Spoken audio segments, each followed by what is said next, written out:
Assange plea deal. What starts now with Julian's freedom is a new chapter. Surgeon General's warning. Declaring gun violence a public health crisis. Panthers fans in hockey heaven.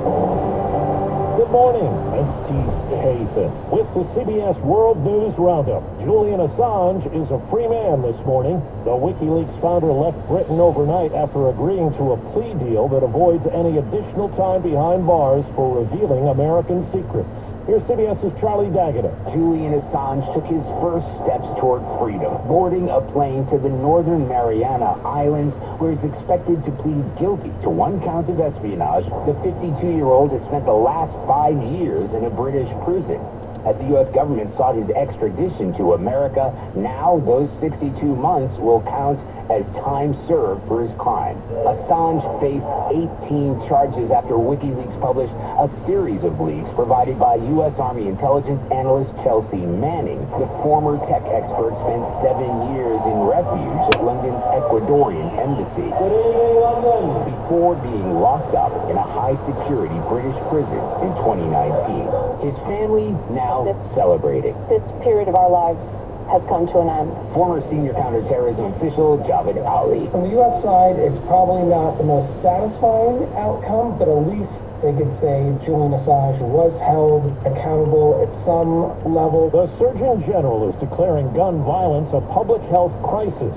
Vivek Murthy calls for a ban on automatic rifles and universal background checks for gun buyers. He was on CBS Morning. My hope is that if we understand this as a kids issue, that we will raise it on the priority list, that we will see it not as a political issue, but as a public health issue that should concern all of us. Murthy wants investments in research, community education, and mental health support.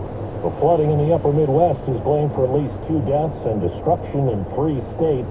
CBS Minnesota's Jonah Kaplan reports attention's focused on a partially breached dam.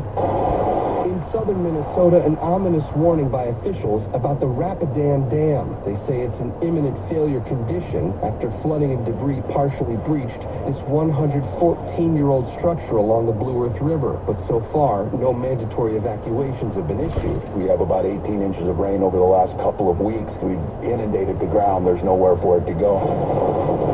It was a similar scene along the Iowa-South Dakota state line. A train bridge connecting the 2 states collapsed after being overtaken by the rising Big Sioux River.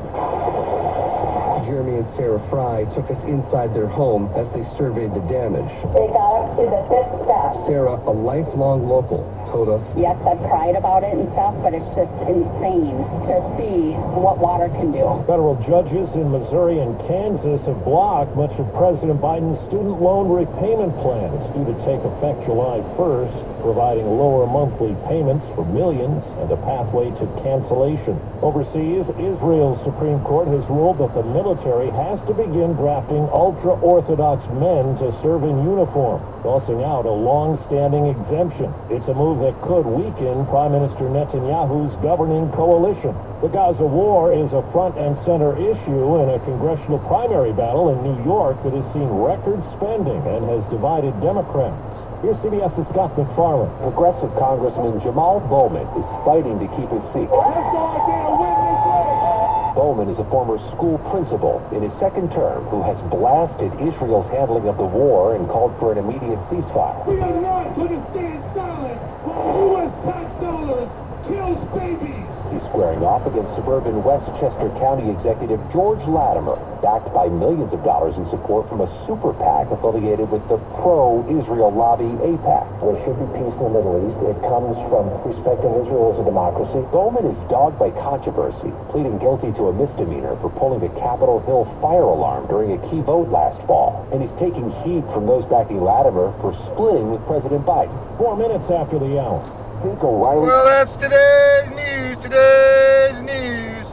I didn't hear any good news, did you? I didn't think so. I guess it's all about perspective. The glass is half full.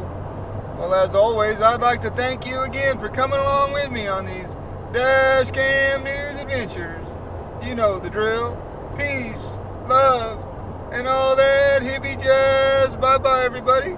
It's 68 degrees in Tracy, Mountain House, California. Altamont Pass.